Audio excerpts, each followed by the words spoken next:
Bonjour chers tous, bonjour chères toutes, comment allez-vous? Je suis ravie de vous retrouver à nouveau pour cette deuxième vidéo. Bien que des mois ont passé, je reste convaincue que la semence qui a été déposée dans vos cœurs lors de la précédente vidéo continue de porter ses fruits. Aujourd'hui à nouveau, le Seigneur passe par ma voix pour vous transmettre un message.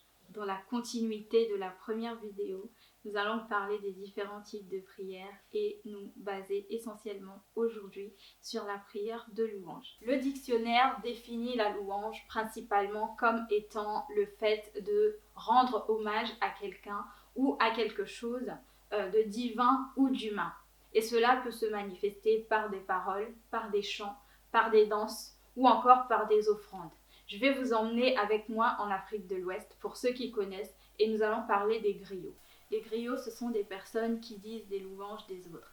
Et ces autres personnes dont on dit les louanges se sentent ravis dans leur cœur, joyeux dans leur cœur et manifestent cette joie en donnant un billet ou des billets en fonction de leur capacité, de leurs possibilités, tout simplement.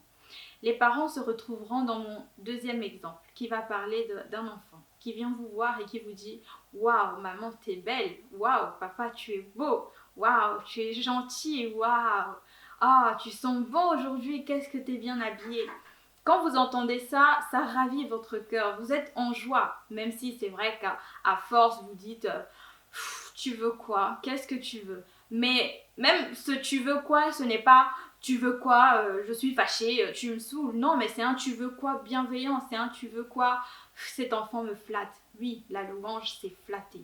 Louer Dieu, c'est le flatter. Mais encore plus, dans le sens où ce qu'on dit de lui est vrai. Autour de nous, on peut constater qu'il y a des gens qui disent des louanges des autres, qui flattent les autres parce qu'elles attendent quelque chose de ces personnes-là, ou une action ou un service. Mais elles ne pensent pas forcément ce qu'elles disent de cette personne. Mais de Dieu, c'est vrai tout ce qu'on dit de lui. Alors, waouh, Seigneur, tu es formidable. Waouh, tu es magnifique, mais que tes œuvres sont grandes, que tes œuvres sont belles. Ta bonté s'élève jusqu'aux cieux, ta fidélité jusqu'aux nuages. Quand je me regarde, je me dis, waouh, je suis une créature merveilleuse. Je me lève le matin, je suis en bonne santé. Je marche avec assurance parce que j'ai la vie de Dieu en moi. Je soulève mes bras sans effort. Je soulève mes pieds sans effort. Je marche sans effort et je suis ravie d'appartenir au Seigneur. Je suis ravie d'être appelée enfant de Dieu. Oui, c'est ça, louer le Seigneur. Je vous encourage énormément, je vous encourage fortement à approcher le Seigneur avec cette attitude de louange. Et je vais vous faire une confidence. L'approcher dans cette attitude de louange conditionnera également la suite de votre prière. Elle vous mettra dans le bain parce que le Seigneur, il se sentira en joie. Comme on dit, il se sentira saucé. D'entendre ces paroles, vous allez remplir son cœur de joie.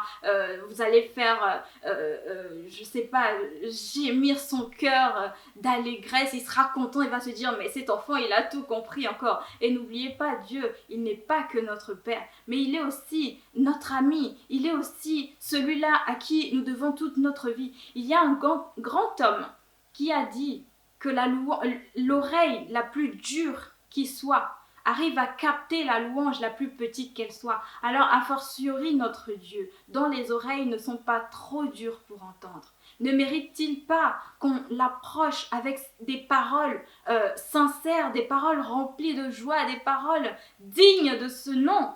Alors vraiment, je vous encourage, qu'est-ce que vous attendez? Il est vivant, il est bon pour nous, alors louez-le. Il a donné son Fils unique, Jésus-Christ.